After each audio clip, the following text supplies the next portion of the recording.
Gravity Wave limpia el plástico de mares y puertos y lo transforma en productos y materiales con larga vida útil. Reciclaje para fabricar mobiliario, cartelería, hasta asientos para estadios. Gravity Wave nació en el año 2019, casi como una iniciativa social por parte de Amaya y Julen Rodríguez, dos hermanos comprometidos con la biodiversidad que quisieron dar una solución para lograr un océano libre de plásticos.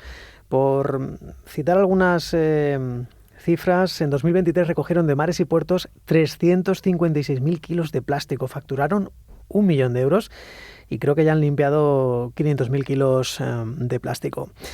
Nos acompaña Amaya Rodríguez, fundadora de Gravity Wave. ¿Qué tal? Buenos días, Amaya. Buenos días. Bueno, ¿cómo comenzó todo? ¿Cómo fue esa configuración de la idea, el nacimiento de la compañía, ese desafío? Porque tengo entendido que todo viene de un viaje a Asia. Sí, así es. Bueno, el porqué de Gravity Wave viene de una preocupación personal. Y esta preocupación personal también viene de una experiencia que yo viví en el sudeste asiático. Yo tuve la oportunidad de vivir más de 3 años en China. Terminé allí la carrera, empecé a trabajar allí en empresas chinas en la ciudad de Hangzhou y una de mis grandes pasiones es viajar. Así que yo cogía mi mochila y me iba a visitar cuantos más países pudiese mejor, ¿no? Yo con la idea de encontrarme islas paradisíacas. Entonces, pues yo llegaba a estos países y buscaba en el mapa esas islas donde no vivía nadie, ¿no? Para ver cómo podía llegar hasta allí. A mí me costaba días llegar hasta estas islas. Y cuando llegué allí me encontré con una realidad que yo no había visto nunca ni en España ni en Europa. Y es que eran islas de plástico, absolutamente inundadas de basura. Entonces, cuando yo me bajaba de esos barquitos que me llevaban hasta allí, yo me empecé a preguntar, ¿no? ¿Cómo puede ser que yo haya tardado tantos días en llegar aquí y esta basura llegue aquí como si nada?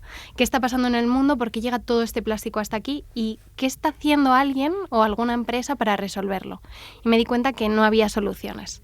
No solo eso, sino que había muy poca información de la gestión de los residuos, de la gestión del plástico y sobre todo de cómo íbamos a afrontar esta nueva realidad, ¿no? De usar tantas cantidades de plástico en nuestro día a día sin tener una solución real para que no acabase todo ese plástico en los océanos. Entonces, cuando llegué a España, ya dejé de vivir en China, yo quería transmitir esta realidad a todo mi entorno, porque yo había tenido la oportunidad de abrir los ojos, ¿no? Ante algo que muy pocas personas habían tenido la oportunidad de ver. Entonces me sentía con el deber de contar esta historia, de explicar, ¿no? Lo que yo había visto. Y entonces cuando llegué a mi casa, yo empecé a contar todo esto a mi hermano pequeño Julen, que él estaba emprendiendo un proyecto en el cual vendían productos de telefonía móvil hechos con plástico y que no tenía ningún tipo de conciencia, ¿no? Con qué iba a suceder una vez estos plásticos que él estaba vendiendo acabaran su vida útil.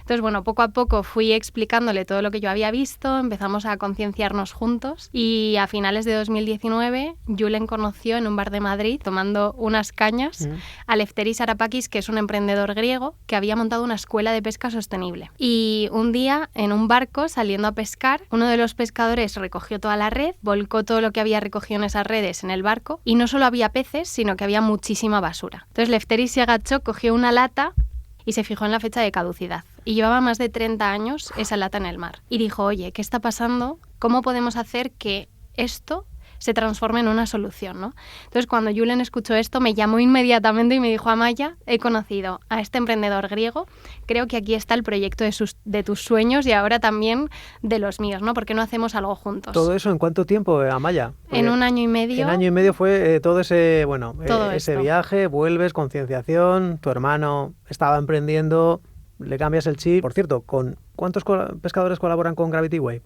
Pues a día de hoy, bueno, el proyecto empezó con un pequeñito proyecto piloto en Grecia con 10 pescadores. A día de hoy estamos trabajando en 4 países, colaborando con más de 7.000 pescadores tradicionales, ¿no? Que todos los días cuando salen a pescar no solo recogen peces, sino también basura. Vale, recogen basura, recogen plásticos y luego ese plástico lo recicláis. Eso es. Lo recicláis para dar una vida útil en forma de, por ejemplo, mobiliario, productos de decoración y ahora también asientos para estadios de cualquier tipo de deporte. Lo he dicho bien antes, más de 500.000 kilos de plástico desde que nacisteis en el año 2019. Sí. Eso va a un promedio de 150.000 kilos de plástico anuales. Sí. Solo en el Mediterráneo. Operáis en... Estamos en Grecia, en Italia, en España y desde 2023 ahora también en Egipto. ¿Con cuánto capital inicial nació Gravity Wave? Pues con 0. El justo y necesario, porque era casi como un proyecto, una iniciativa social, ¿no? Sí.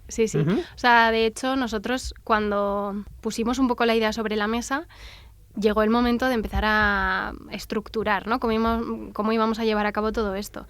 Y a la hora de registrar la compañía, mucha gente nos decía, oye, pero vais a ser una ONG, ¿no? Porque al final lo que vais a hacer es algo muy social, no podéis ser una empresa.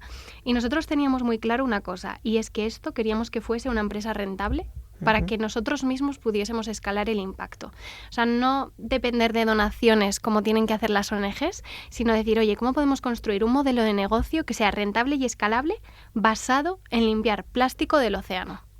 Con esta idea empezamos un poco a darle forma a Gravity Wave.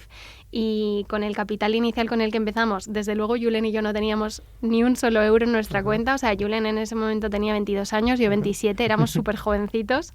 Pero sí que empezamos a buscar financiación, ¿no? Y ahí empezamos la búsqueda de inversores, de business angels, que fueron los que realmente apostaron por el proyecto, por Julen y por mí, y pudimos poner en marcha la primera recogida de plásticos y luego empezar a ver qué podíamos hacer con todo ese plástico. Que le vieron esa atracción, esa escalabilidad en un negocio que, bueno, como tú dices, que suena más a ONG pero es cierto que ahora estáis, bueno, hay un proyecto entre manos en el que, bueno, entre otras cosas se han sumado los hermanos Gasol. Hay un proyecto piloto, tengo entendido, Amaya, con el Real Betis Balompié. ¿En qué consiste exactamente? O sea, básicamente ese material que encontráis en el fondo de los mares, de los puertos, se va a reutilizar para instalaciones deportivas. Sí. O sea, al final nosotros con Gravity Wave teníamos clara una cosa, que queríamos recoger la máxima cantidad de plástico de los océanos, pero también poder usar la mayor cantidad de lo que estábamos recogiendo para transformarla, para reciclarla y para darle una segunda vida a todo ese residuo.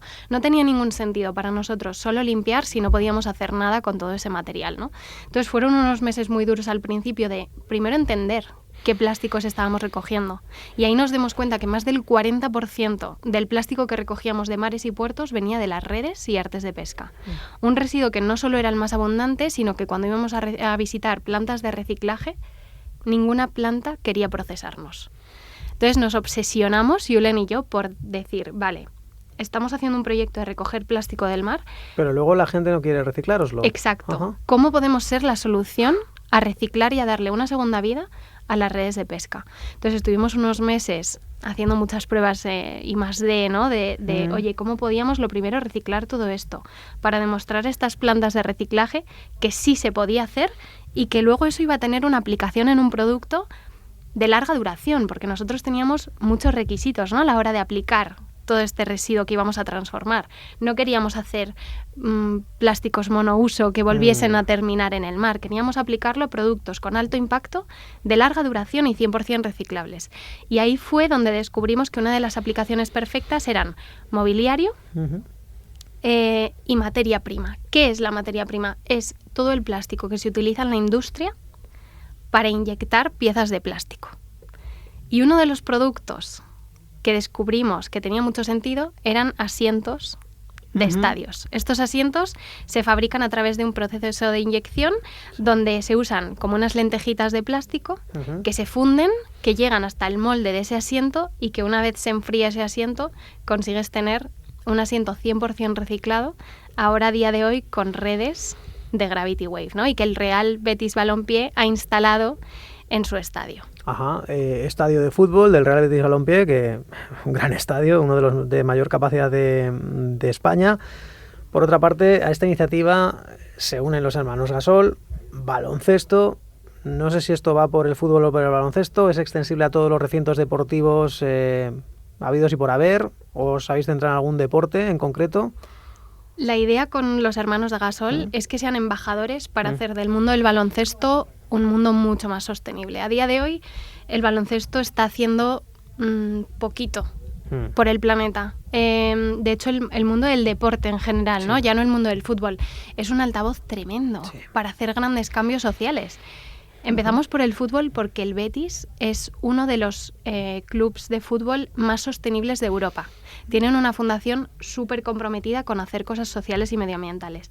Entonces fue como el proyecto piloto perfecto para demostrar que esto era viable, ¿no? Que unos locos que ahora están trabajando en el Betis creían que esto era posible y lo hemos demostrado, ¿no? Ahora con los Gasol la idea es eso, que ellos sean embajadores de este producto para llevarlo al mundo del baloncesto y que se pueda extender a cualquier deporte y a cualquier sector que quiera apostar por esto, ¿no? Para hacer el mayor impacto posible. La fundación del Betis, los hermanos Gasol, ¿en qué acuerdos estáis trabajando? No sé si estáis ya a punto de cerrar, bueno, pues con algún club más modesto, menos modesto, o de momento, ¿por dónde van esos acuerdos para este, en fin, no sé si tiene incluso nombre este proyecto? Pues estamos haciendo muchas reuniones muy interesantes con distintos clubs, tanto de fútbol como de baloncesto, con personas con un altavoz muy grande para elevar al final el mensaje, ¿no? Y poder llevarlo no solo a un club, sino a todo el sector. De momento no podemos decir mucho, Bien, bueno. pero ojalá en la próxima entrevista que nos hagáis podamos contaros con qué clubs vamos a trabajar. Pero bueno, el proyecto tiene mucho potencial, el impacto puede ser tremendo y al final, estamos escogiendo también a los mejores compañeros de viaje para iniciarlo. Más de 7.000 pescadores. Estáis enfocados en el Mediterráneo, España, Grecia, Italia, Egipto. ¿La idea es, Amaya, seguir apostando por esta región o algún día os veis en otros mares, otros países? Iniciamos el proyecto en el Mediterráneo porque esto es algo que no se conoce tanto y es que el mar Mediterráneo es el mar con la mayor concentración de plásticos del planeta. ¿Qué quiere decir esto? Que el tamaño del Mediterráneo, que es más o menos pequeñito, ¿no? Si lo comparas con otros mares u océanos del planeta, contiene la mayor concentración de plástico. Queríamos demostrar que si podemos limpiar el mar más contaminado, podemos llevar esta solución a otros sitios, ¿no? Entonces queda muchísimo por hacer todavía en el Mediterráneo. Vamos a seguir centrándonos mucho aquí, pero sí que es verdad que ya hemos expandido a Galicia, a Huelva, para ya entrar en el Océano Atlántico. Al final esta solución está funcionando y se puede escalar a otros sitios. El problema del plástico, por desgracia, lo encontramos en todo el planeta, así que no descartamos irnos a nuevos puntos donde la solución de Gravity Wave pueda funcionar, tenga sentido, porque tenemos que encontrar también esos partners de reciclaje para poder darles una segunda vida a esos residuos que encontremos. Lo que no queremos es irnos a otros mares y tener que traer todo el residuo a España, por ejemplo, ¿no? Vosotros estáis, es cierto, cornisa cantábrica, igual en un futuro no muy lejano pues seguís subiendo por el Golfo de Vizcaya y pero de momento enfocados en el Mediterráneo. El mar más contaminante del mundo, más incluso que ese mar de plástico literal que te encontraste en China. Sí, es muy sorprendente porque dices, ¿cómo puede ser, no? Pero al final el mar Mediterráneo es una cuenca muy cerrada y todo lo que entra se queda ahí. Claro. Entonces, es por esto que tiene tanta concentración de plástico. Bueno, esa es la batalla del Mediterráneo, que es probablemente la mayor batalla en la lucha contra la limpieza de los océanos, pero tiene muchas más batallas el mar. Los químicos, la sobrepesca, la degradación de los hábitats costeros. Sí, la verdad es que nos enfrentamos a un momento delicado con los océanos, con la salud de los océanos, ¿no? Sobre todo cuando tienen un papel tan importante para la salud del planeta. Al final los océanos generan más del 50% del oxígeno que respiramos, absorben grandísimas cantidades de CO2 y por lo tanto poner un foco en la salud de nuestros océanos es esencial. La ONU ya ha establecido esta década como la década de los océanos y por lo tanto se está trabajando muchísimo a nivel normativas, legislación, para cada vez proteger más estos océanos. Se ha firmado ya, más de 190 países han firmado un tratado para proteger el 30% de los océanos. Esto es un paso increíble, un hito brutal, y hay que movernos hacia esa dirección, ¿no? Nosotros estamos trabajando con científicos, con empresa privada, con gobiernos, para que esto cada vez sea más. Fíjate, tenéis otra batalla más también, Amaya, la batalla del ya, del aquí, del ahora, de las promesas, porque aquí siempre hay muchos, la cumbre del clima, la década de los océanos, los objetivos de descarbonización. Pero a veces no nos centramos tanto en el ya, en el ahora, decir, oye, pues en el último mes hemos recogido no sé cuántos miles de kilos, Y eso es otra batalla que también es complicada, la batalla de, no sabría cómo decirlo, de la tranquilidad o de, bueno, pues de los retos no muy ambiciosos o de, bueno, pues con tiempo, ¿verdad? Sí, yo creo que aquí es donde las startups ponemos esa presión, ¿no? De que hay que pisar el acelerador y todo lo hacemos desde la acción. Nosotros no decimos nada si no lo hacemos, ¿no? Entonces, es poder ofrecer todo lo que estamos haciendo nosotros a todas estas organizaciones que necesitan soluciones como la de Gravity Wave en este área o de otras startups en otros momentos o en otros retos a los que nos enfrentamos. Pero sí, hay que pisar el acelerador y sobre todo también hablar desde la solución. Porque a veces es un poco... No tanto denunciar, ¿no? Exacto. O sea, yo siento a veces que es todo muy pesimista, ¿no? Que siempre nos hablan desde el problema, desde el pesimismo, de la negatividad. Nosotros enfocamos todo desde la parte más positiva de que es posible solucionar. Entonces es desde ahí, desde donde tenemos que concienciar también a las miles y millones de personas a las que vamos a llegar con esto. Estamos ya llegando ya al último tramo de la entrevista. Vamos a hacerla con un bloque de preguntas cortas, Amaya. ¿Qué es lo más sorprendente que os habéis encontrado en el mar? En el mar, mira, hemos sacado absolutamente de todo. Hemos sacado barcos enteros, ruedas de cualquier tipo de vehículo que os imaginéis, impresoras, bicicletas, motores, incluso una vez encontramos un cañón de los 50 en Grecia que tuvimos que llamar al ministerio para que lo recogiesen. Claro. O sea, el mar es un vertedero que nadie ve. Todo está en el fondo y no somos muy conscientes porque no lo vemos, ¿no? Y cuando no ves algo es muy difícil concienciarte sobre ello. Entonces, bueno, pues eso, hay que resolver esto cuanto antes, sobre todo también empezar a prevenir que el plástico siga entrando en el mar, porque por mucho que Gravity Wave limpie cientos de miles de toneladas, latas si de sigue entrando, años, latas de 30 años de caducidad y las exacto. que le quedaban, si no la llega a ver, en fin. ¿Cuántos kilos de basura habéis podido recoger en un día o en un periodo muy corto de tiempo? El mayor hito que hemos conseguido en Gravity Wave fue este 2023, el Día Mundial de los Océanos, que es el 8 de junio. Nos fuimos a una isla griega que se llama Andros, que está muy cerquita de Mykonos, donde habíamos encontrado un vertedero submarino lleno de cientos de toneladas de plástico. Y fuimos allí durante 5 días con el reto de sacar más de 100 toneladas de residuo del mar y lo conseguimos. Hicimos allí un despliegue bastante importante con no solo Gravity Wave, sino también nuestros partners en Grecia y más acciones, ¿no?, que llevamos a cabo allí. Y conseguimos sacar 100 toneladas de plástico en 5 días. El mar más contaminado me dices que el Mediterráneo. ¿Tú dirías que los países del área mediterránea forzosamente tienen que ser las sociedades menos concienciadas? Por ejemplo, el motivo del por qué Gravity Wave ha ido a Egipto es porque Egipto es el país que más plástico contamina el mar Mediterráneo. Entonces es un poco ir a la raíz del problema para empezar desde donde todo comienza, ¿no? Pero sí, se vierte mucho plástico desde los países mediterráneos, especialmente donde hay una peor gestión del plástico.